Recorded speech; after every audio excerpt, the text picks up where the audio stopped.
Good evening. The select board is now back in open session, and I would ask that for our tri-board meeting, and I would ask that the school committee open their session.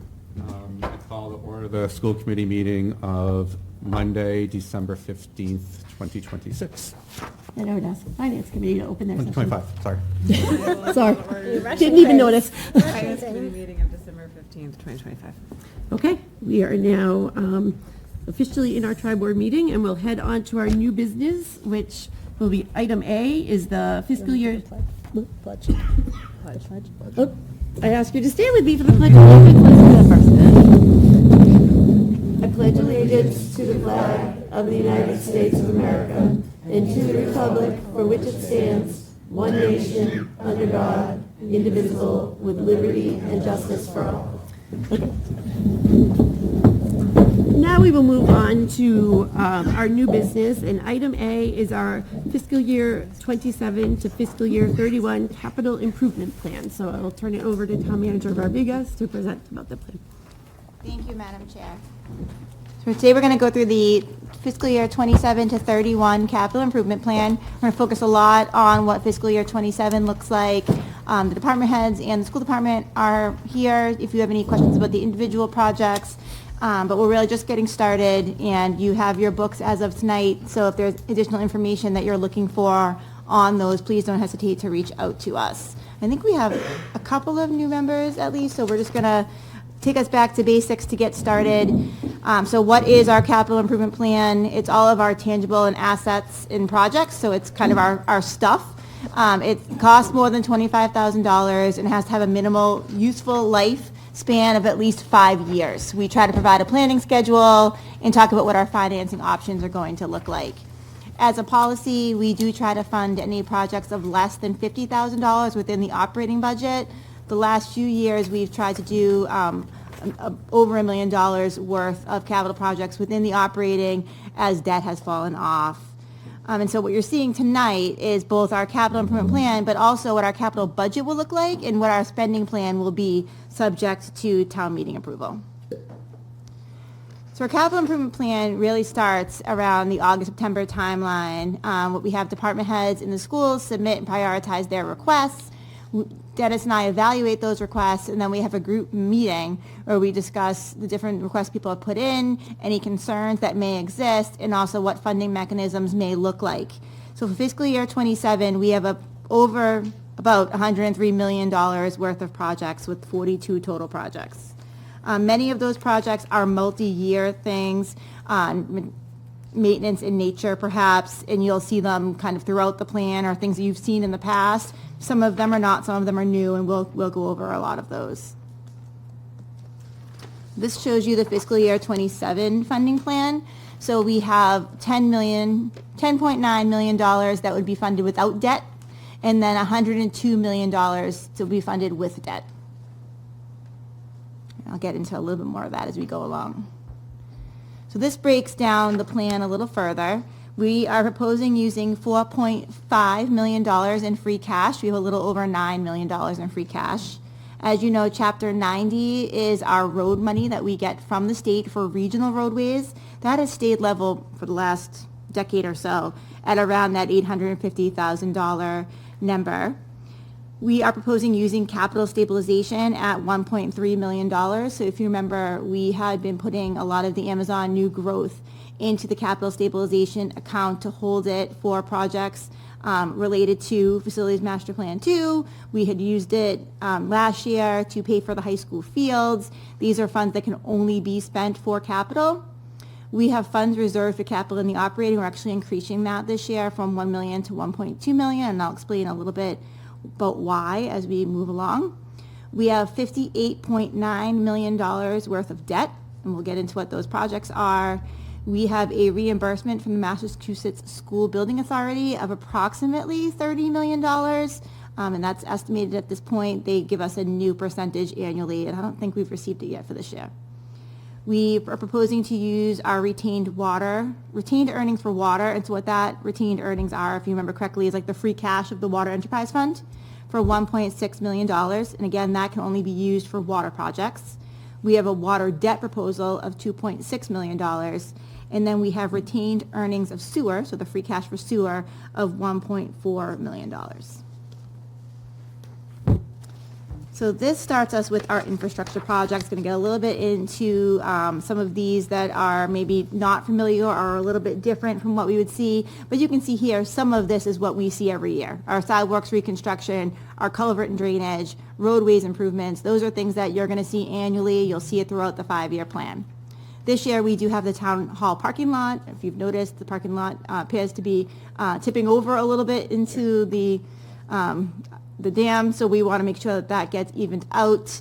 We have our playground improvements that we always have, and then we have a continuation of our wayfinding project, which is actually going to be a CPC application. Talk a little bit more about these as we go.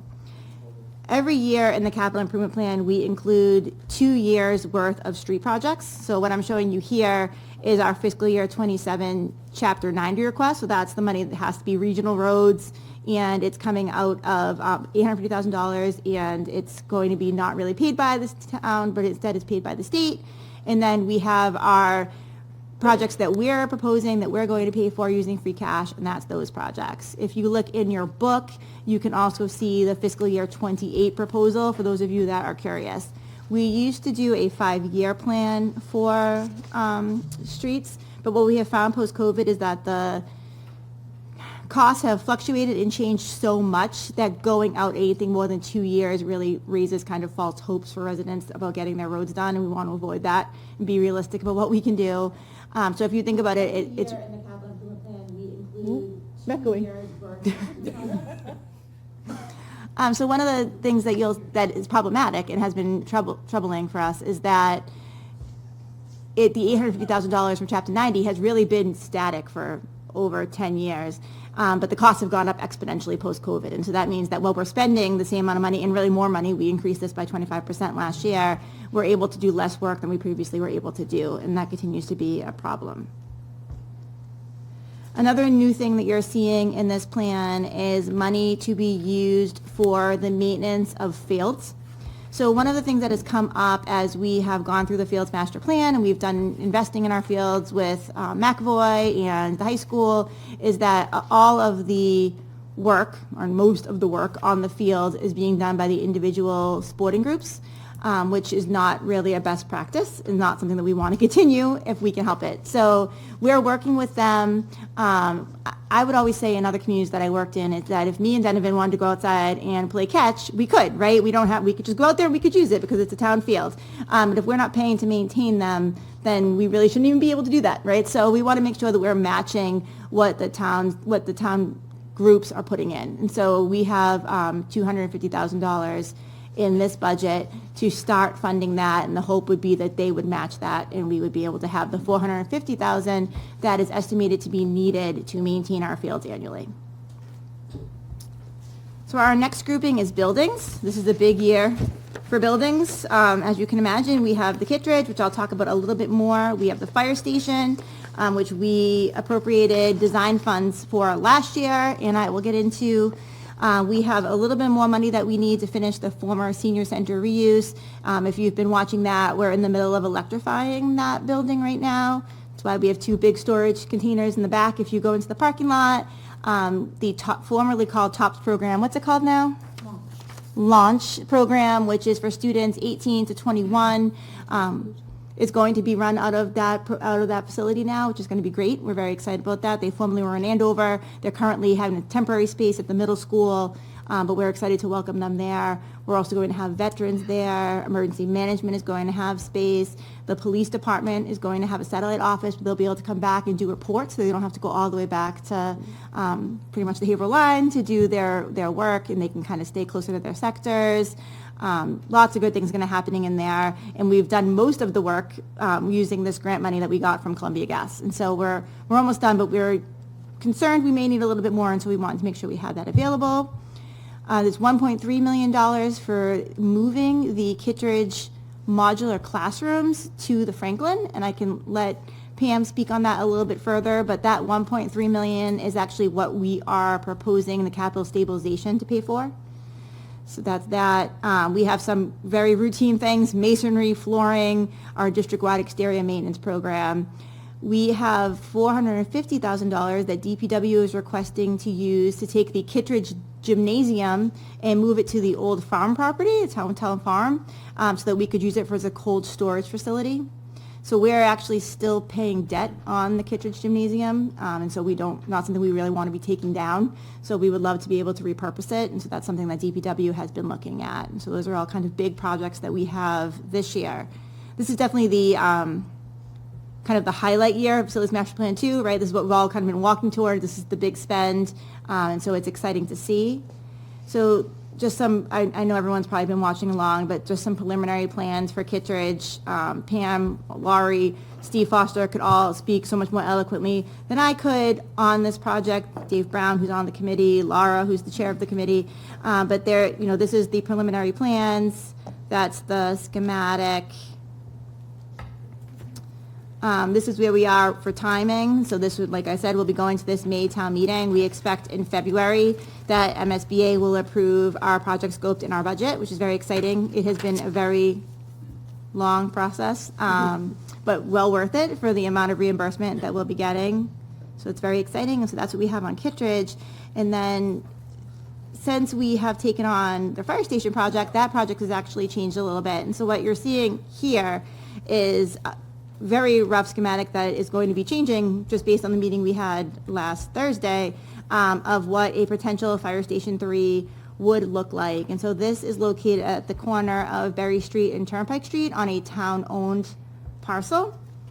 And basically it would be 5 bays with 1 alternate bay that we would include in the bid package, along with lodging, decontamination room, etc. 1 floor. This basically is just storage. And then as part of that, we would also be doing the renovations that are necessary on Station 2. And so what you're seeing here is a 4-part phasing of the Station 2 work, basically a renovation of the kitchen, bunk areas, and living quarters, and then the potential for number 4, which is an addition for a decontamination room and other resources that we need, mostly storage. The next grouping that we have is equipment. And so a lot of this is things that you routinely see come up. We've got our computer workstation, we have our dispatch radios, we're replacing some vehicles at the police, we're replacing radios at fire. The schools have a $200,000 request for high-quality instructional materials, and that's basically curriculum materials. And so what we have decided is that we will be giving that schools that $200,000 to put into their budget permanently for curriculum materials. It's not really a capital item, doesn't meet the lifetime really requirements. And so we've had a lot of conversations about that, and we think that's the best way. So the schools will now have $200,000 a year to put towards curriculum materials, which is great. We've got a bus for their educational programs. We have a pickup truck with a plow. One of our biggest projects we have this year that's not building related is the new fueling station at DPW. So the current fueling station is reaching end of life, and something that we take very seriously. We want to make sure that we do the replacement before it fails, obviously. We have 1 diesel and 1 regular underground tank. So that's $2 million, and we would be bonding that. We have a new bucket truck, a new department minibus for Youth and Rec Center, a Chevy Equinox for the Youth and Rec Center, and then a new van for Elder Services. We also had a lot of other requests for vehicles, and we're able to take some vehicles that police are no longer going to be using and pass those down to some of the other departments. So that was, and that was something that actually came out of our group meeting, where we kind of all sat down and said, like, this is a lot, how are we going to manage this? And we're able to share. And so that went really well. And then we have some water and sewer projects. And so our retained earnings in sewer is $3.7 million right now. We plan to use $1.45 million of that, pretty much all small projects in sewer. Water is a little bit bigger.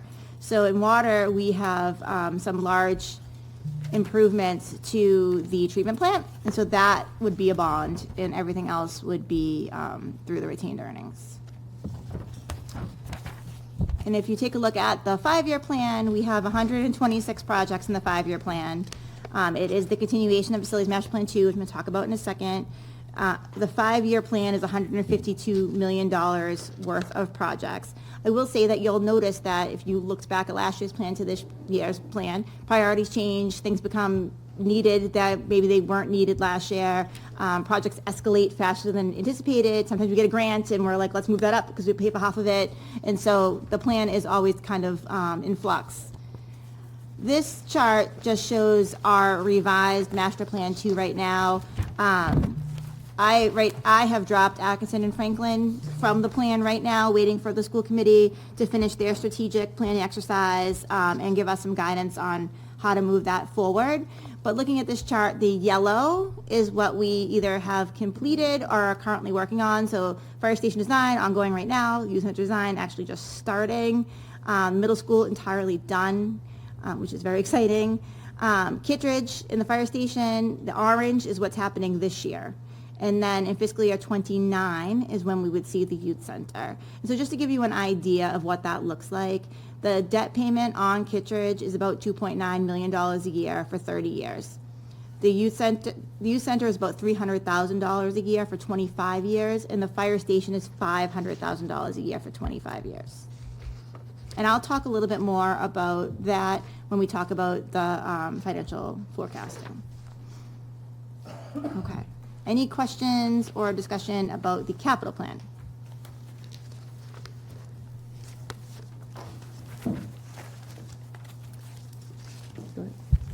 Melissa, the Kittredge gym, how much time do we have left in that debt?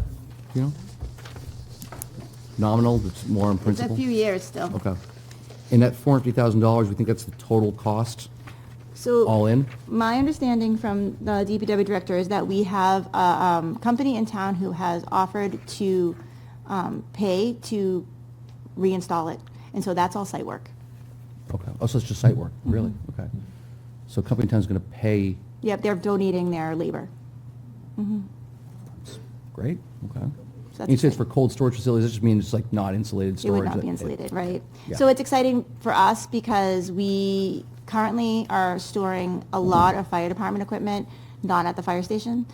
So we have stuff at 400 Great Pond Road, we have stuff at the airport, and so it would be nice to be able to bring some of those back and have them all stored in one place. And so when they designed this, or they went through this thought process, it's to bring the fire and DPW stuff together, which would be great. Good news. Can you talk a little more about the water plan with the 2.6 million, or how is that bond paid? Is it through, like, will it be through the We pay it water through the water department. I So just wanted to make sure that. we either used, and it depends, we had a significant amount of debt fall off in both water and sewer. And you remember, we're actually doing rate analysis studies right now Yes. that we put in the last budget. So we'll be looking at our rate analysis when we do that.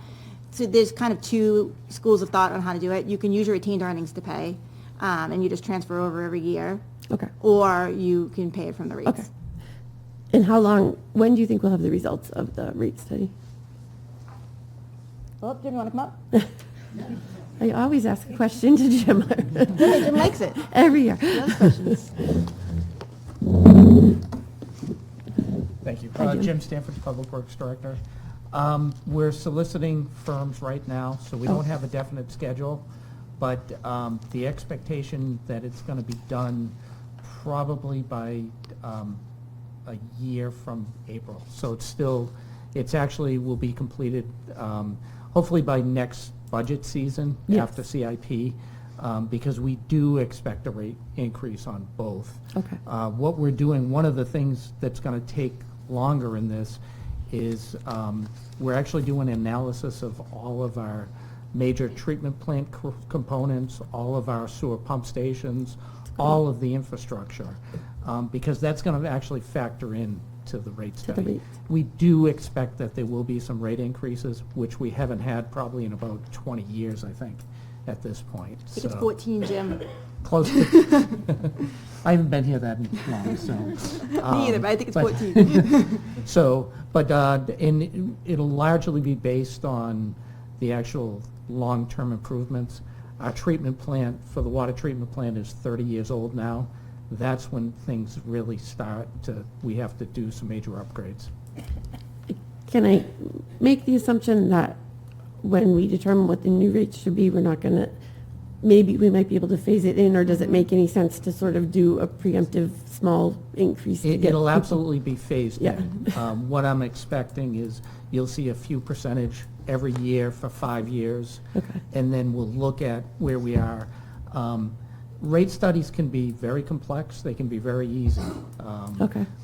There are a number of companies out there that actually do these, and I've been through these a number of times over the last 25 years, and they can range from complex to where you can't understand the spreadsheets, but bottom line is, we know we have some major, not unlike the facilities master plan, we know that the facilities are getting towards their end of life, and so there will be some major improvements. And again, we haven't had a rate hike for a long time, so it makes sense 14 years, that I it's hear. coming, but I'm seeing other communities where it's all coming at once, and No, we wouldn't do that. We don't want to do that. No, we don't, and if you look, we have our retained earnings, we actually were a little shocked that it's lower on the water side, but that's because we've already started some of the upgrades, the caustic that's tanks great. and things like that, so Thank one of the you. most important things we do. Absolutely, thank you. Hey, so I have a question on the modular classrooms. Need a mic. Sorry. As loud as you are. I can be louder. Thanks. So I have a question on the modular classrooms. First of all, let me just say, great job on the capital improvement plan, and to everybody, I think you guys have done a wonderful job in putting this together. I just have a clarifying question, I guess. So I appreciate the elegance of putting the modular classrooms in the capital stabilization plan, but I don't remember off the top of my head, do any of our boards need to change the policy language there to make that work? I mean, immediately modular classrooms don't seem to check the box of long-term capital investments, you know what I mean? And I'm just, and maybe you've already thought about it and it's fine, I'm not trying to, it's not a gotcha moment by any stretch of the imagination, I'm just trying to think ahead. So I think the intent of modular classrooms is often that they're not going to be for a long term. But we've Maybe had that's these where my ones for hiccup is. 18 years, right? These Yeah. ones are 18 years old. Yeah, so I mean, I think they do have a life of more than 5 years. I just don't know if that, so maybe it's reality versus intent Yeah, yep, might be the yep. issue here. But I think that, I know the ones that we just took down or in the middle of evaluating were over 25 years old. We took one down last year at Franklin that was well over 25 years old, and I think the two that are there have to be close to, how old? 40. 40. Yeah, so so listen, again, I appreciate the elegance of 40. doing this, I applaud it, I just want to make sure that we're not, policy language is all set, Yeah. and I I think it trust it is. qualifies, but I'm happy to, we can No, no, no, definitely go I back tru- I and trust take a your judgment. second look I at trust it. your but- judgment. Just wanted to double check. Melissa, I don't know if you're going to get into this in the forecast ahead, but just, you talk about some of the debt projects and kind of what they're going to cost. And I see, looking ahead, the debt services percentage budget creeping up above 5%. What's the typical guidance around that? Or if I'm jumping ahead to what you're going to present later? No, so our policy is 5%. We've always kind of known that wasn't going to be the case when we were going to take a big school project on. It was going to be higher than the 5% point. Our debt has been very, very low, so I think it's kind of maybe a little bit shocking to see. But the way that school projects cost now, I think we probably need to reevaluate the policy when we have a school project coming on. I don't think it's possible. We were just talking about the high school project in, is it Needham? Lexington. 600 million, right? I think that, we need to kind of think about that. One of the things that's hard with an MSBA project is that you authorize the full debt. And so even though you may not be using all of it, and so that can be kind of something we should think about maybe when we look at the policy as well. And one more, I guess, debt-related question, forgive me if I've asked this before. With regards to road improvements, are those bond eligible if we ever want to play catch-up because we know we have a big deficit on. Yeah, they are bond eligible, but they are on a much shorter time frame. I want to say they're 5. Roads are 5. Bonds for roads are 5, right? Yeah, so bonds for road, you can only pay over 5 years, and so You don't it get can much be a bang for little your bit more buck. difficult. Okay. So there is a state statute that dictates how long municipalities can bond projects for. Okay. Okay. Thank you. In terms of the ask at town meeting on May 12th at the high school gym or field house, what exactly will we be asking in terms of the voters to approve? I mean, obviously taking on debt, but there's no other type of debt exclusion or anything like that. It's just purely the ability to issue bonds to take on debt. Yes, so. And what does that require for a vote? Yep, so I'm going to talk a little bit about, in the financial forecast, the fact that we will not need a debt exclusion to do Kittredge, thankfully. I think we've talked about it a little bit. I don't know if we've talked about it as a group because of the way that the Amazon personal property came in for their inventory. It's exciting. So we will still need a 2/3 vote at town meeting to take the debt, but we will not need an election. So a little bit of an easier threshold. Thank you. One quick point of clarification, on the townwide athletic field master plan, which fields does that include? Does that exclude school fields, or does it include all fields, or? So it includes all the fields that currently fall under RIC, which is all of Not the the schools. non-school fields. Can I ask a clarifying question about the Fire Station 3 Yes. at the Berry Farm site? Does that mean that field will go away? Nope, the field will stay. Okay, sure. There is going to be a CPC application that will actually move the parking lot closer to the fields, which people are actually kind of excited about. That's nice. So we have that moving, so the fields will still stay and be usable. Perfect. I just want to say thank you for putting all of this together and the focus on maintenance. And I think that it sometimes gets lost, but you guys have done a really good job for our fields and for our buildings. Steve Foster and I have been talking about the Atkinson gyms since I was elected 6 years ago, so I'm just happy to see that in there. So I think that'll be awesome. I will say the schools did a really thorough job this year. It was very evident that they went through every building and found everything that needed to be done. So when I first fell out of my chair when I brought their initial request, I was happy to see it because it did allow us to better implement school repairs into the 5 years. So kudos to them for doing that because it's not easy. All right. Any other- let's see if we can get the other. Okay. We can move along to item B, the 5-year financial forecast, which I'm sure will bring more questions. All good. All right, so this is our 5-year financial forecast. As you know, well, I'll talk a little bit about our financial condition first. So we continue to maintain our AAA bond rating. We were recently reevaluated. Kudos to Kyle and Dennis for getting us through that.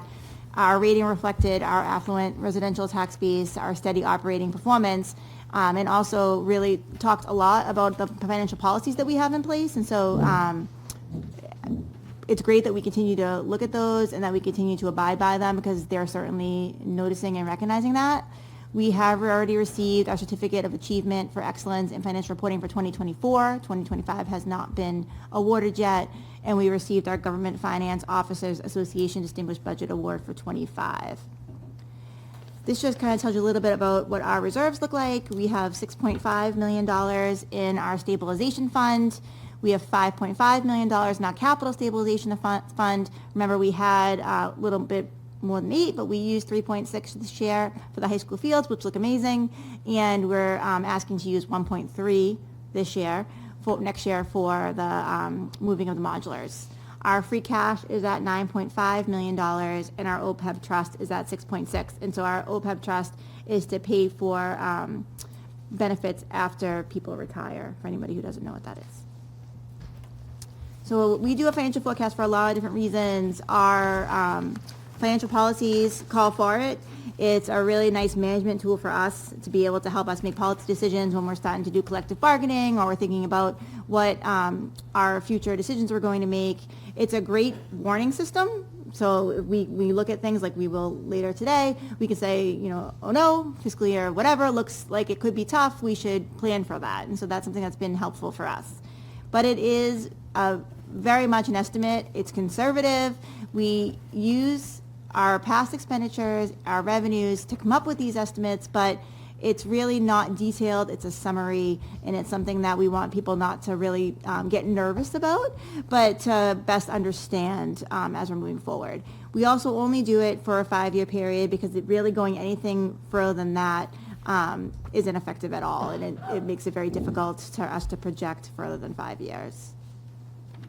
So this kind of gives you an idea of what we're looking at for our 5-year plan, and so you can see our revenues versus our expenditures, and we're going to see this chart a lot more as we go through these slides, so don't get nervous and run to it. You'll see it again as we go, and it will be available in percentages later too. So for those of you that are newer, we have 4 major categories of revenues, and we're going to go through each of those. We have a revenue and fixed cost committee here in North Andover, which is a little bit different than other communities. They get together, it's members of the finance committee, members of the school finance team, and members of the town finance team, and they advise my office on what the revenue should look like for the town. And so they've already done that work, and we have moved forward already with the budget process based on that.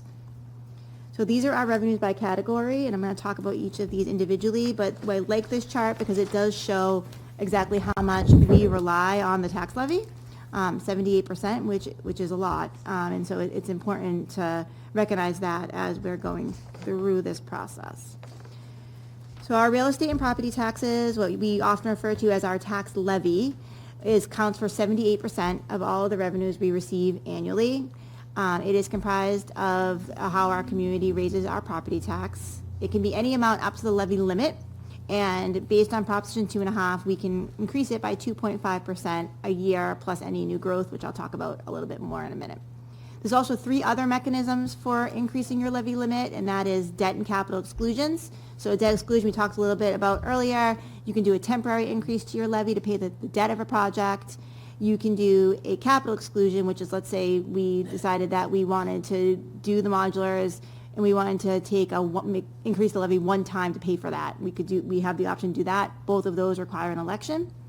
We have an override, which is a permanent increase to the tax levy that also requires an election. And then we have new growth. And we're going to talk about new growth a little bit more in a minute, but what that basically is taxes that are attributed to the value of new construction. And so if not small things, it's big projects.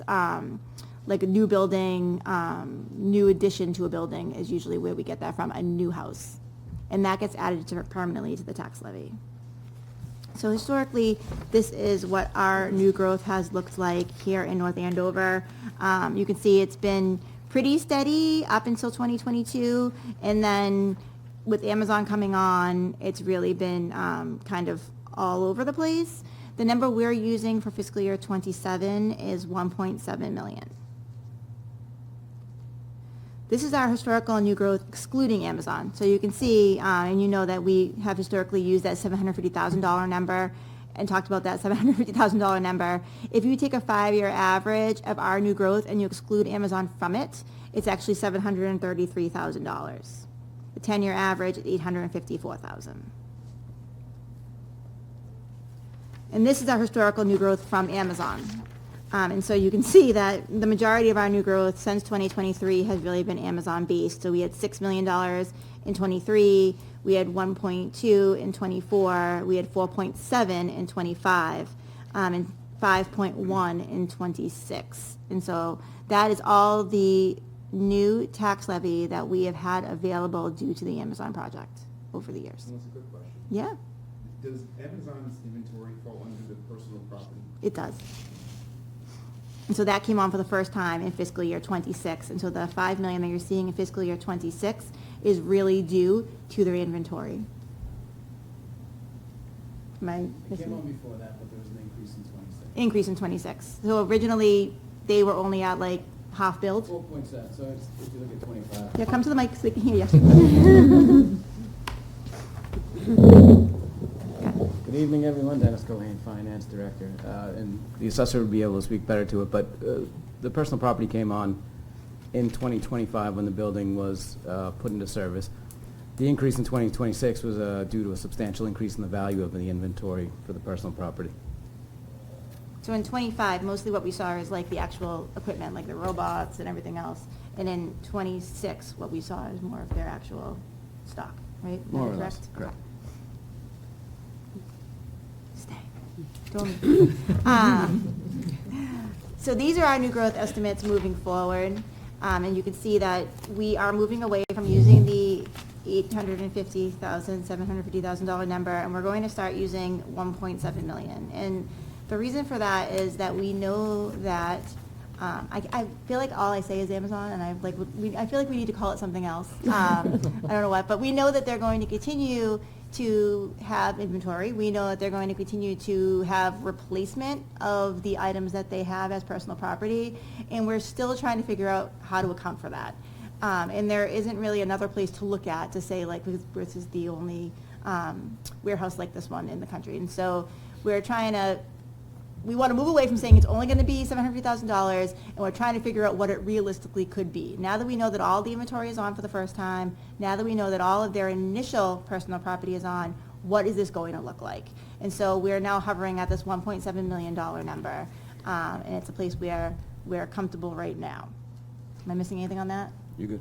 Can I ask- Okay. can I ask Yes. a clarifying question on that? So, I mean, we're talking about new growth, not just kind of ongoing labor. So if we do we even know if they're at full capacity right now with their inventory? They're at full capacity. So if they're at full capacity with their inventory now, would that continue to grow year over year, or So if the inventory is more expensive, Okay. it could. If they Maybe. replace, There's no guarantee. yeah, if they Could go down. replace new robots, let's say that their robots have a lifespan of 4 years, I don't know, and they have to get new robots, right? So those new robots have a higher personal property expense, and so. because they're depreciating the existing robots? Yes, Okay. so All there'll right. be new growth on that. The hard thing is the levy will always be increased, right? But if let's say they decide that they're not gonna have inventory anymore, they're only gonna have half their inventory, they're only gonna use 2 of their floors, right?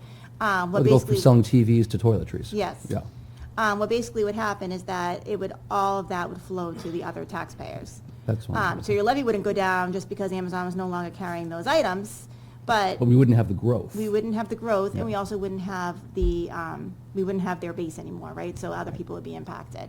Okay. But we've had a lot of kind of theoretical conversations about this, and that's why I think we're always nervous to say this is very conservative and it's a forecast. We don't think we can continue coming forward with the $750,000 number when new growth is not going to be $750,000, right? So we want to find a realistic number. We're comfortable with what this number is at the 1.7, knowing that it's just difficult to pin down where they're going to be year to year. I think as we get more data from Amazon, I mean, now we're talking about only 1 year of full operations, right?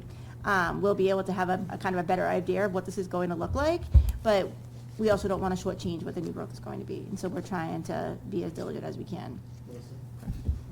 Can you also speak to Amazon's efforts to reduce their taxable Yeah. personal property obligation? I believe they're in front of the, are they arbitrating? Oh, so they're at the appellate tax board, yes. And so, sorry, that question could have gone several ways. They're at the appellate tax board for their real estate taxes. They filed every year. We will eventually have a hearing with them. We have an overlay that we use to pay for that. We will probably put more in the overlay this year than we have previously in order to anticipate that. The good thing about the overlay is that if you don't end up needing it, the Board of Assessors can vote to release it, and then we use it usually for capital or something else. But they are at the appellate tax board, they have filed annually, and we will be putting more in the overlay to account for that.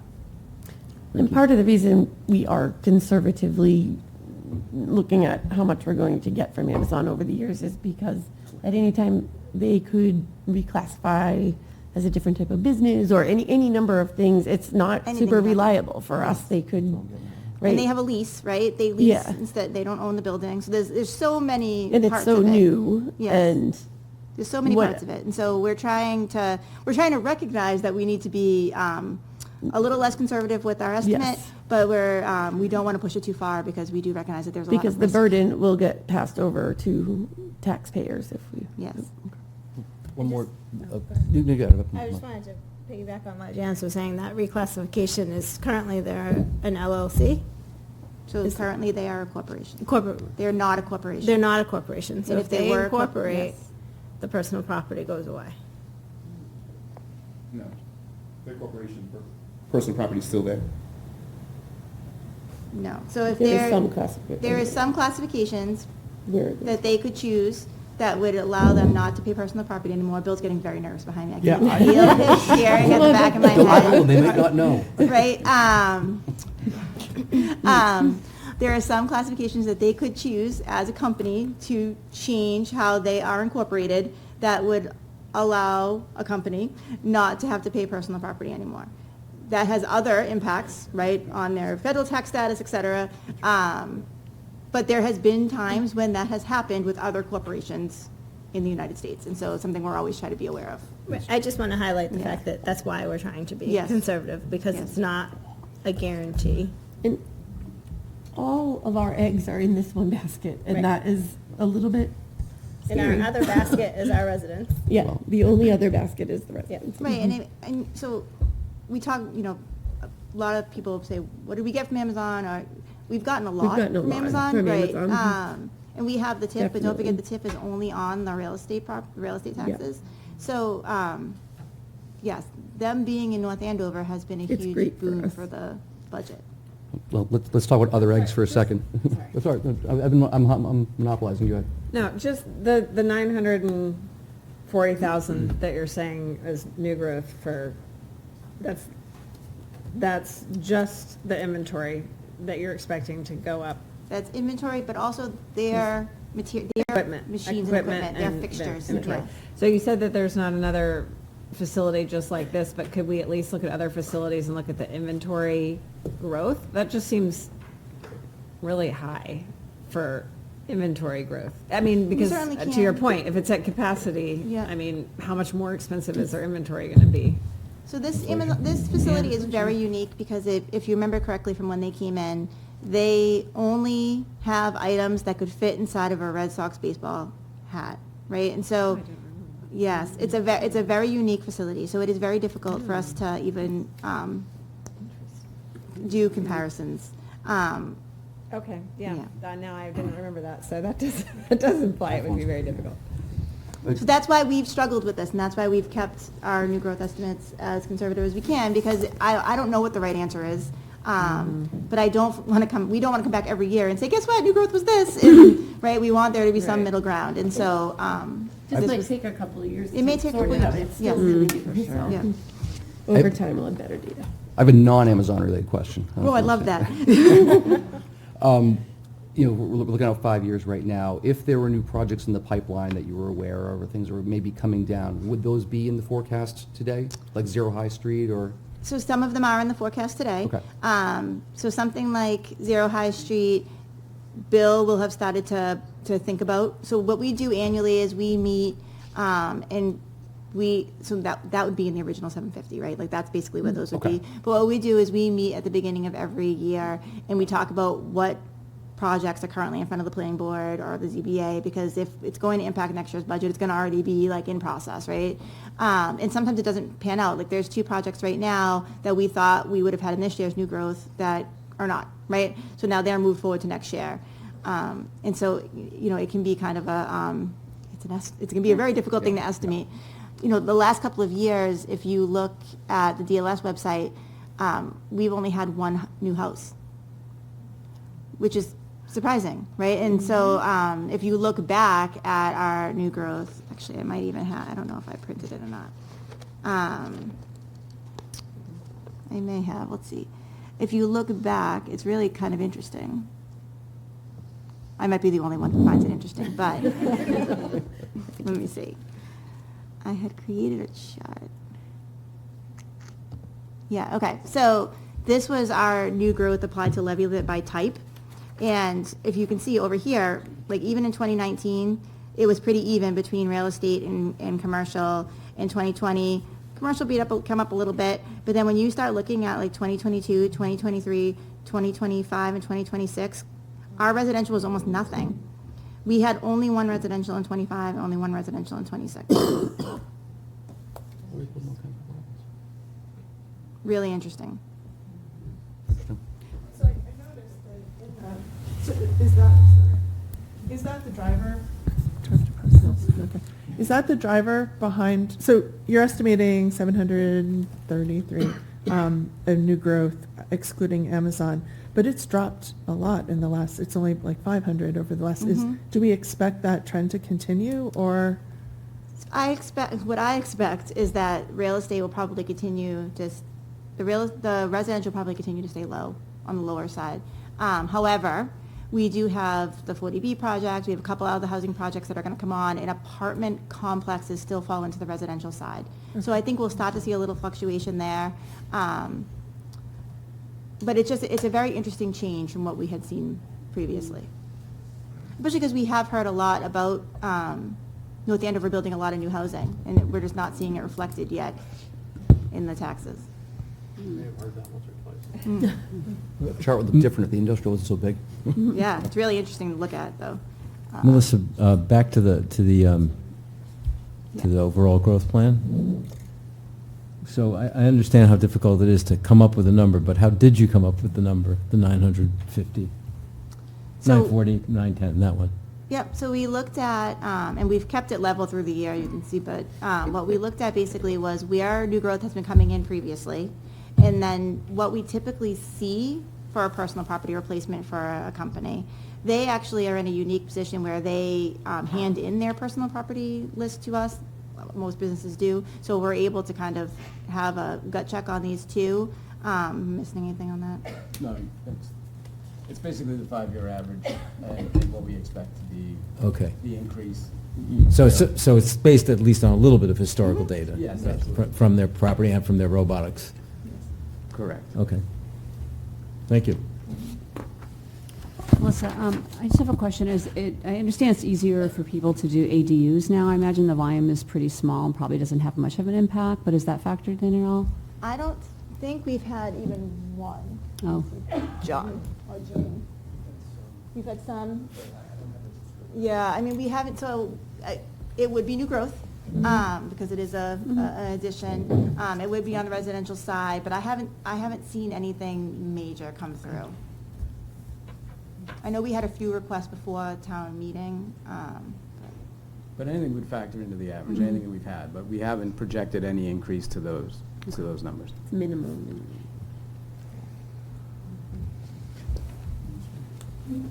Okay, so the next grouping we have is intergovernmental. That's 11% of all the revenues we receive annually. That's Chapter 70, which is our school funding that comes from the state, our unrestricted general government aid, and things like veterans benefits, library, et cetera. That really varies from year to year.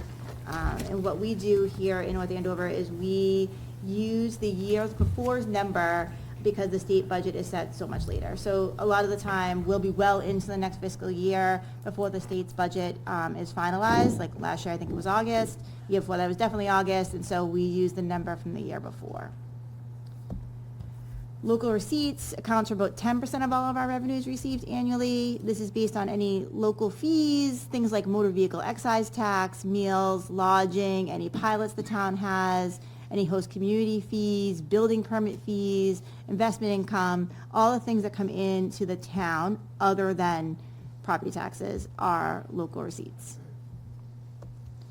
And then finally, we have operating transfers. That's about 1%. And what that basically is that the enterprise funds pay us back for our benefits and for a couple of other things. And so that's money that comes from water and sewer ratepayers over to the town budget. So that brings us to our revenue projections for the next 5 years. So you can see local receipts is actually going to be going down and then is slated to be pretty level. The reason that we're going to have local receipts going down is because we have had a lot of success in our interest income, and we don't think that rates are going to continue to be where they've been, unfortunately. And so we've started to kind of get ready to drop that down. It's going to be sad to see because it's been really great, and our treasurer's done such a wonderful job the last few years, but it just doesn't seem like it's realistic moving forward. And the other component of that is we spend money down, so the capital stabilization, as we spend money down, we have less money to invest. So it's twofold in addition to the potential decrease of interest rates. Right, so we're using the 1.3 $2.3 million this year, so that brings that number lower. Oh, and you can see that debt exclusion for fiscal year '26, that's the last payment for the high school. And so then we have no existing debt exclusions at all. That's exciting. So that brings us to expenses, and so you all know what that is. That's everything that's inside of the town budget. And this kind of gives you an idea of what those expenditures by function look like. And I know you hear me say this every year. So education says 51%. It's really more like around 65 when you include in benefits, et cetera, but in our shared services. But this is the easiest way for us to kind of reflect it.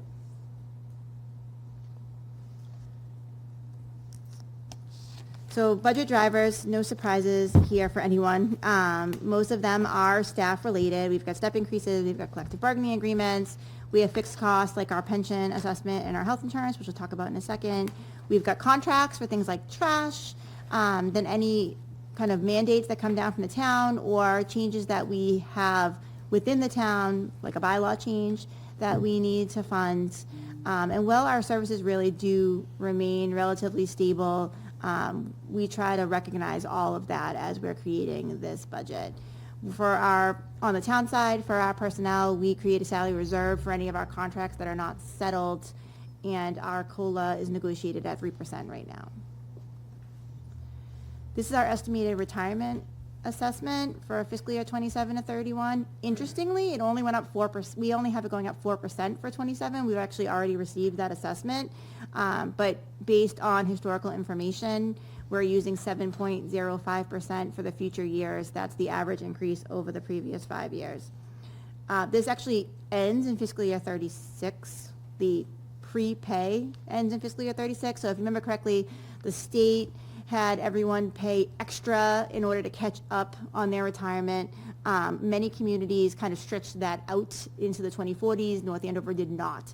So in 2036, this amount will actually go down.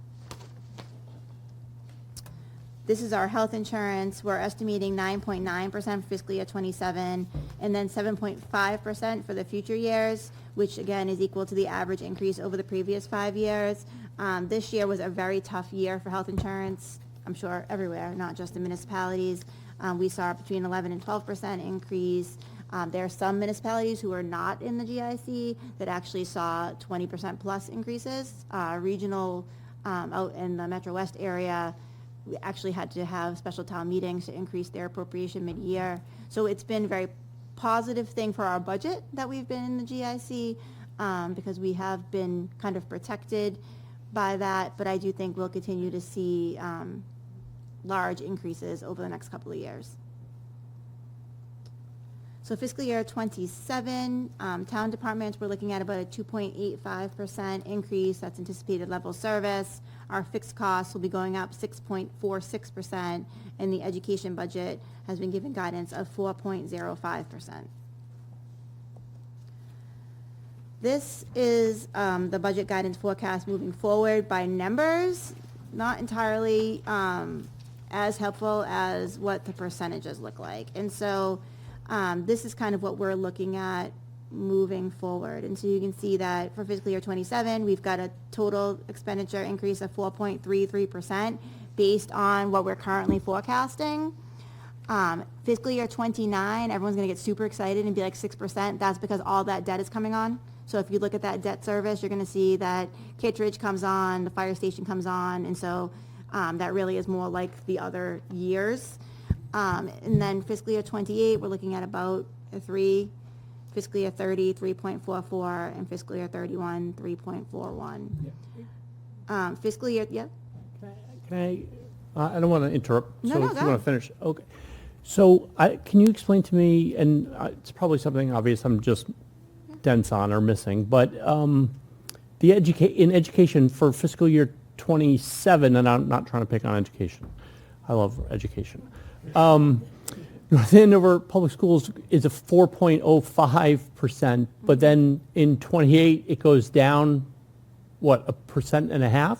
So in fiscal year 27, the guidance we gave to the schools was higher than the guidance we gave to all of the other municipal departments. Fiscal year 28, 29, 30, and 31, we've now leveled all the departments at the same percentage. increase. So what I would say is if when we're looking at this, and this is a conversation Dennis and I have been having, when we're looking at this, fiscal year 28 and 29 are a little bit alarming. And if we were perhaps going to have a conversation about whether or not we need to think about an operating override moving forward, fiscal year 29, when the Kittredge School would be getting ready to open, and we were trying to figure out what those operations are going to look like, might be an ideal time for that. Thank you. That makes complete sense to me. But I guess I'm just curious. I mean, do you think that going from a 4.05 to a 2.36 is? I understand your rationale. Is it realistic? No, it's not sustainable. Okay. But it's not sustainable. But again, we've got fixed costs going up in the 5 to 6 frame, and with Proposition 2.5 only being able to increase by 2.5% and new growth at 1.7, the math doesn't math, right? So That's exactly what something has to give. Yep. And I don't know. I think that this year, the 4% is a manageable amount. It's more than 2.5%, and anytime I see a number more than 2.5%, I feel like it's a present that I'm getting. But when we start to see those 2.36s and those 2.93s, right, an alarm goes off in my head that perhaps what we're seeing is not sustainable. Thank you. That's what I was getting at. We would be in that position right now if we didn't have this like surprise inventory increase of new growth, right? I mean, that's the only reason we can do 4% for Yes, guidance that for is the only reason why 27 we is can do because we 4%. have Yeah. a very nice surprise that the inventory wasn't valued. We're able to do both the 4% and all of the debt Right. as a right. non-exclusion because last year we had a plan to do all the debt as a non-exclusion. We had a pivot, right? Right. And so we were blessed. We were very lucky that it ended up being the way it is right now. Yeah.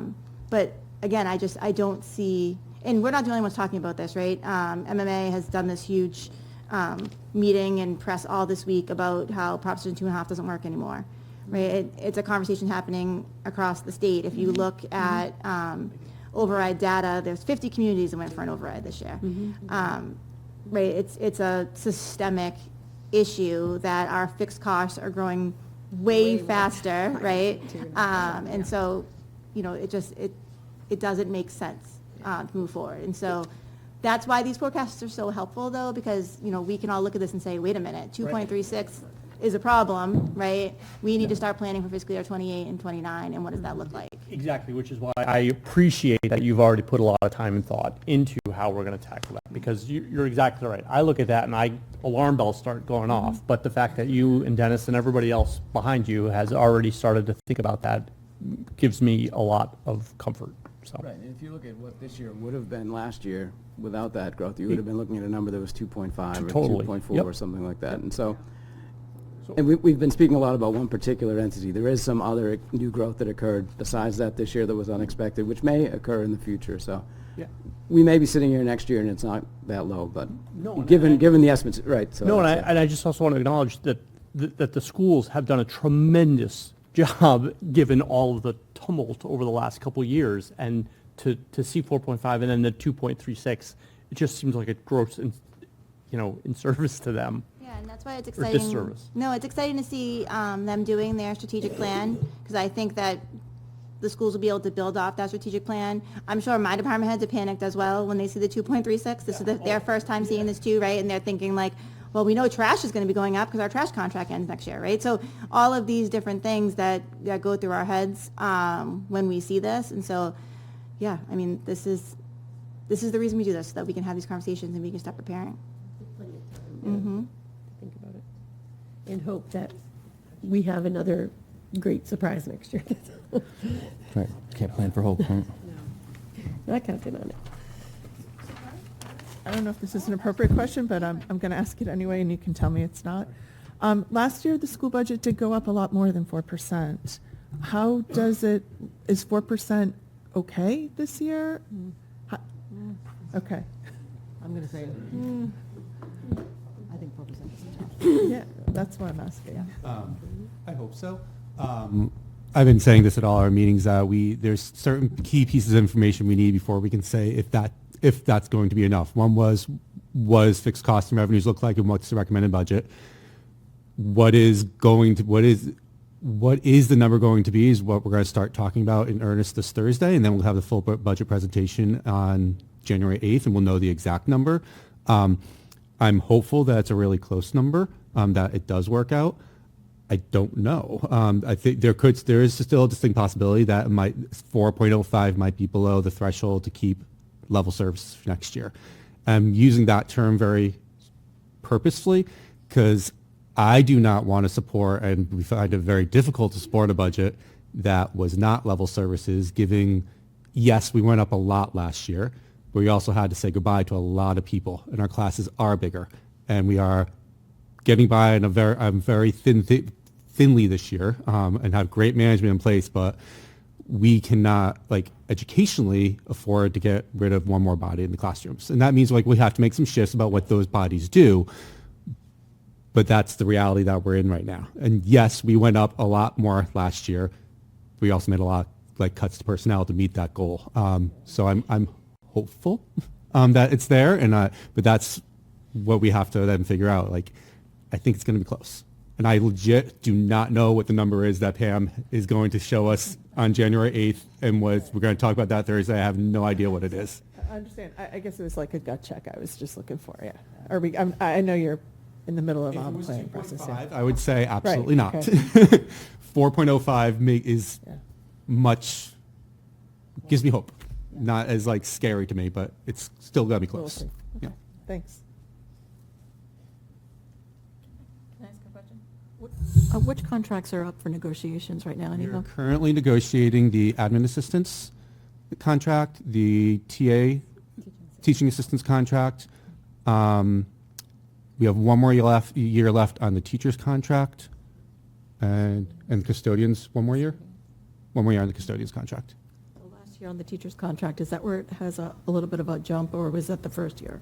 It was the second year had the bigger jump, I believe, if I remember. 4% Yeah. increase this year. It's 4% this coming year. And the transportation contract did you mention that was up?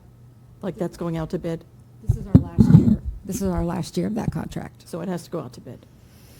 Yeah, okay. Do you have an extension on that one, Christina? We could potentially have an extension. This is the third year of that contract, but I think we have the option to renew for an additional year or two, one by one.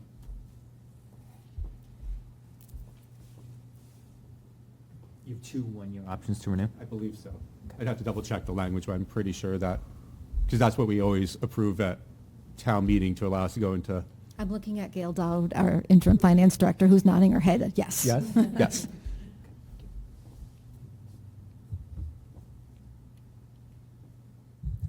Any other questions or comments from any board? Very thorough. Thank you.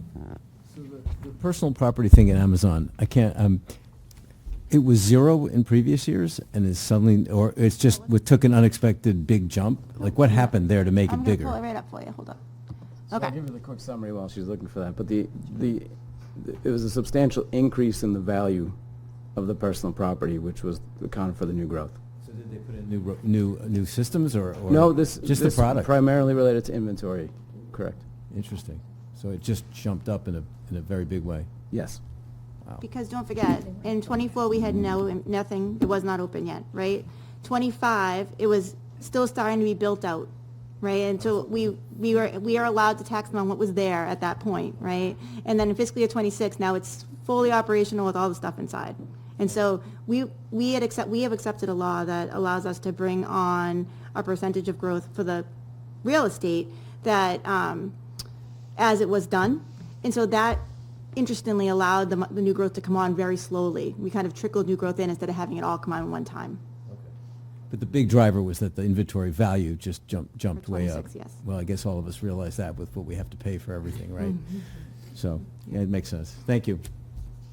I have a question. When we're looking at the pie, right, of education, 51%, not including the shared benefits, and we're looking at our comparable towns, what's that percentage that's going to schools in comparable towns? I know that's a loose question because there's a lot of variables, but taking that into consideration. We can certainly run that. it's interesting because we'd have to look at what each community reports. So for like, not every community has the shared services that we have, right? So we have IT, we have facilities, we have purchasing that are all shared. And so we have to make sure we're kind of looking at the same thing, but we can certainly run that and take a look. Ours was hovered, I think there was some years where this green number was at like 47% when I first started. And now we've grown up to like the 51%. But yeah, we can certainly take a look at that. Yeah, that'd be great, thank you. I think we ran something similarly a few years ago. We did, right? Yeah. So I can pull that back up. I think it was surprising the towns were comparable to us. Mhm. I always kind of thought Andover, but there was, I think you guys were like in Middlesex County, we were finding towns Yeah, that were we. that No. were more comparable.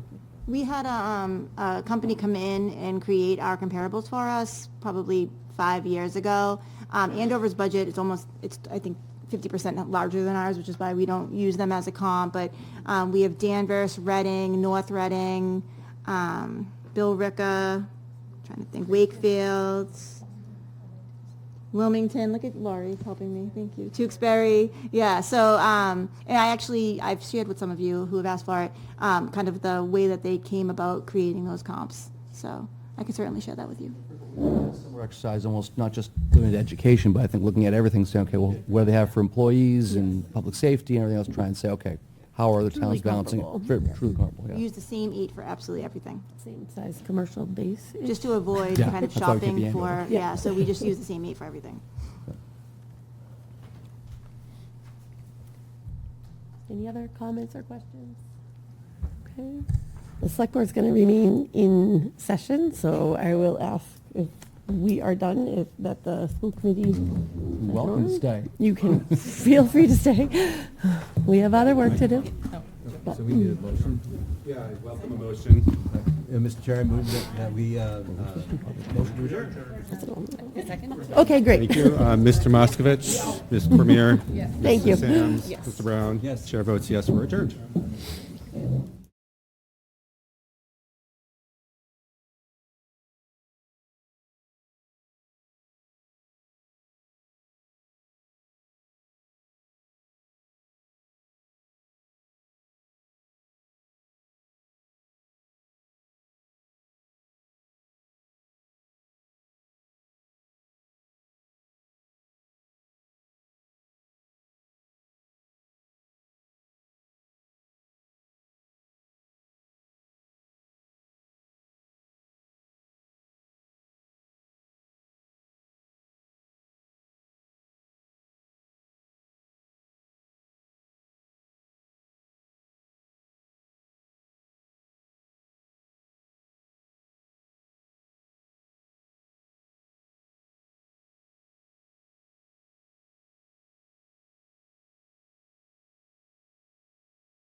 Okay, we are going to move on to our new business item C, our vote to approve the collective bargaining agreement between the town of North Andover and the AFSCME Local 3687, the Public Works, from July 1st, 2025 to June 30th, 2028.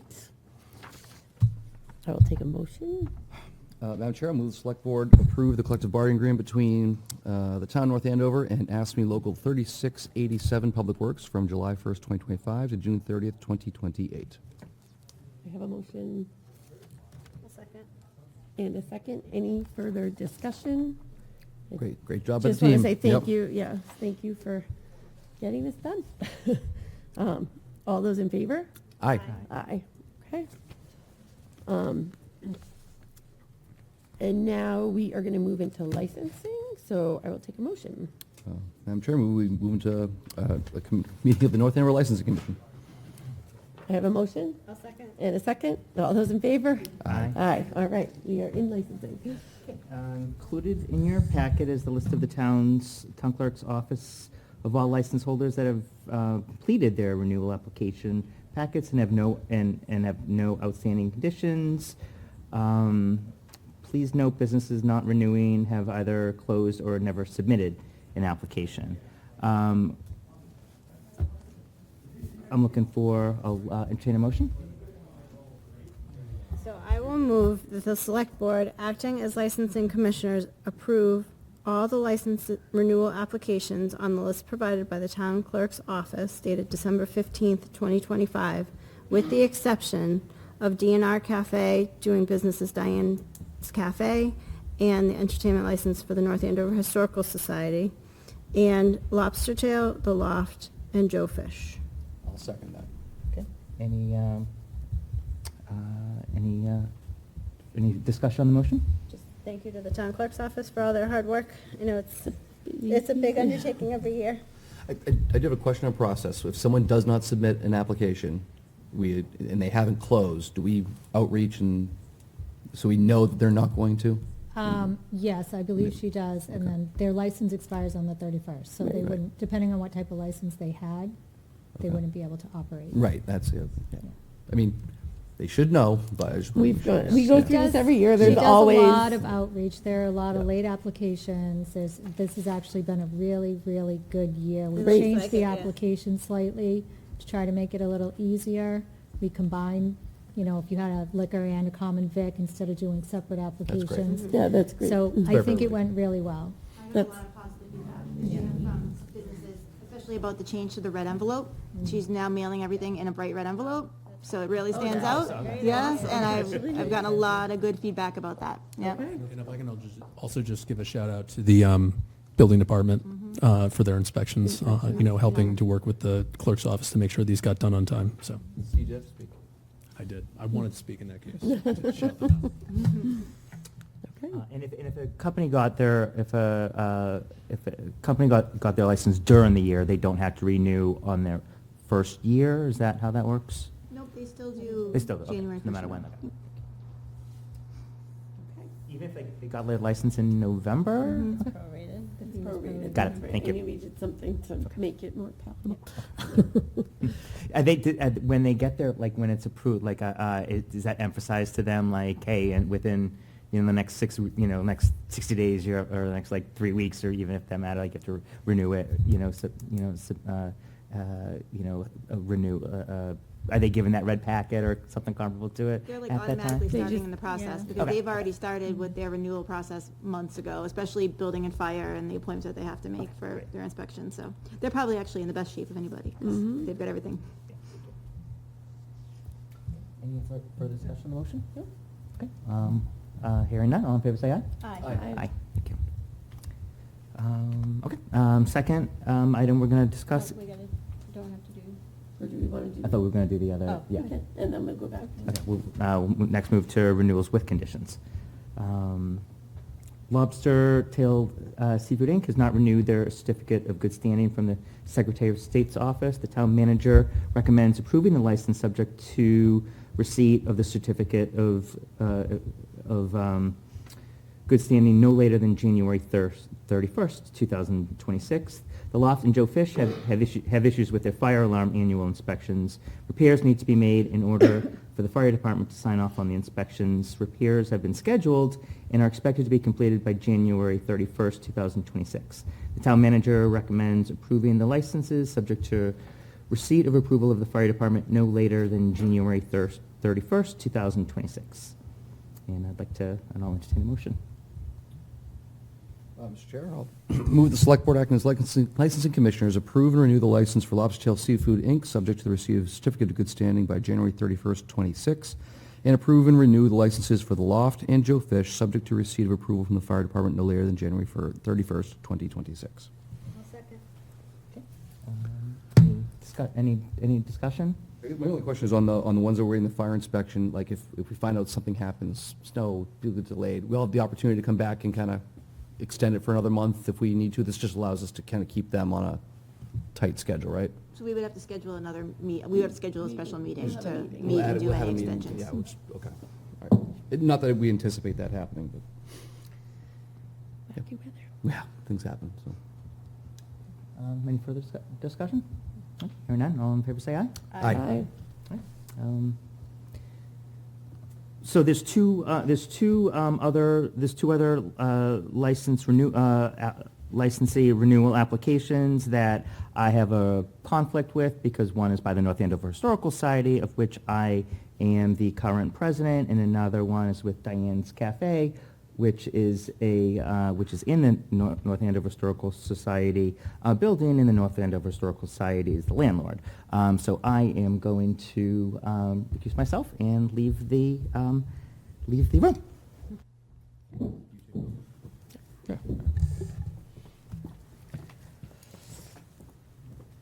Okay. With that being said, we're going to go back to those two additional renewals without conditions. So I will take a motion to renew DNR Cafe, doing business as Diane's Cafe, and the Historical Society for their entertainment license.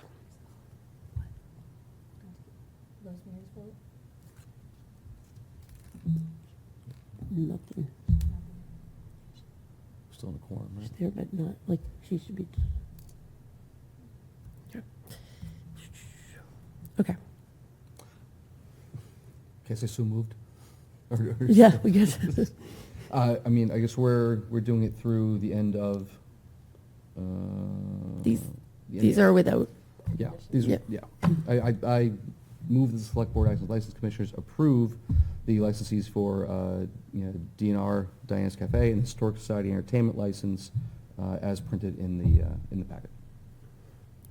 I have a motion. A second. And a second. All those in favor? Aye. Aye. Okay.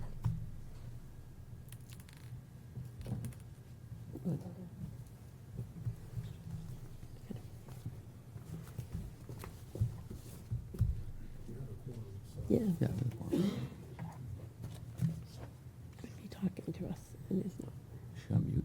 No. Not at all. Like on her end.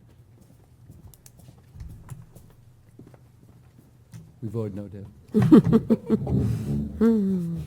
sure you made the right decision. Okay, to close it. Looking for a motion to close licensing. So moved. Second. With the roll call on that? Any discussion on the motion? Hearing none, all in favor say aye. Aye. Back to you, Madam Chair. Okay, moving on to our consent items. We are looking to accept a donation in the amount of $4,650 from the North Andover VFW Post 2104 for the Global War on Terror Monument, to accept a donation in the amount of $2,250 from the North Andover Police Association to the Festival Committee for the Santa Parade and tree lighting. And that is all tonight. I move that the Select Board accept all consent items. I have a motion I'll second. and a second. Any further discussion? Come on, somebody, with our thanks and gratitude. They've been spectacular events, so thank you. All right, all those in favor? Aye. Aye. Okay. Moving on to approval of our minutes. I will take a motion to approve the open session minutes of December 4th, 2025. Madam Chair, I just have a couple of, just a minor typo. One of the attendees' name is misspelled throughout this. It should be Rolf Carlson, R-O-L-F. It's in here as Ralph. Oh, okay. So I feel like that one should be, Yep. get that fixed. Okay. I'll blame the AI transcript. I know, that's totally, okay. So any other changes? Should we approve them pending those changes? Okay. All right, so I'll Move take that a the motion. Select Board approve the open session minutes of December 4th, 2025, as presented with that change noted. Second. I have a motion and a second. All those in favor? Aye. Aye. Okay. Select Board updates. Does anyone have anything fun to talk about tonight? The Hanukkah menorah lighting is on the common is this Sunday at, I think, at 4:30. Okay. So that's exciting. Awesome. It's always a really nice event. The festival committee has been really, really busy, and I know they did their first cookies with cookies and cocoa with Santa or It something. looks super cute. It looked adorable in pictures. Sorry to miss it. But kudos to them for their excellent work the last few weeks. Do we have a meeting since the gingerbread walk No. was also awesome? And we can't wait to do it again next year, so. What else? Thanks to DPW, because we got a nice little snow shower. It snowed all day long and accumulated to just an annoyance, which I'll take it. Anything else? Merry Christmas and Happy New Year. Yes. Oh, yeah. Yep, happy Hanukkah. Happy Hanukkah. Happy holidays. Happy New Year. Fabulous. All right. Hand it over to Melissa for the town manager's report. Yep, so the town departments will be kicking off their wreath contest probably tomorrow, I would say. They would do today. So that's exciting. People will be able to vote online. We will be closed at Town Hall on the 23rd from 10 to 11:30 for an employee event. We still have Camera Cruiser going on every Saturday. And the fire department finished their Toys for Tots event, and Laurie and I had a meeting over there the other day, and it was so impressive how much toys were in their training room. It was pretty amazing. So thank you to the police and fire department for all they're doing, and to the youth center, who are just finishing up their toy drive as well. So lots of good stuff happening. Yeah, so many great things. All right, our next meeting date is Monday, January 5th, 2026, which is really right around the corner. And I'll take a motion to adjourn. So made. Motion and a second. Any discussion? All those in favor? Aye. Aye. Good meeting.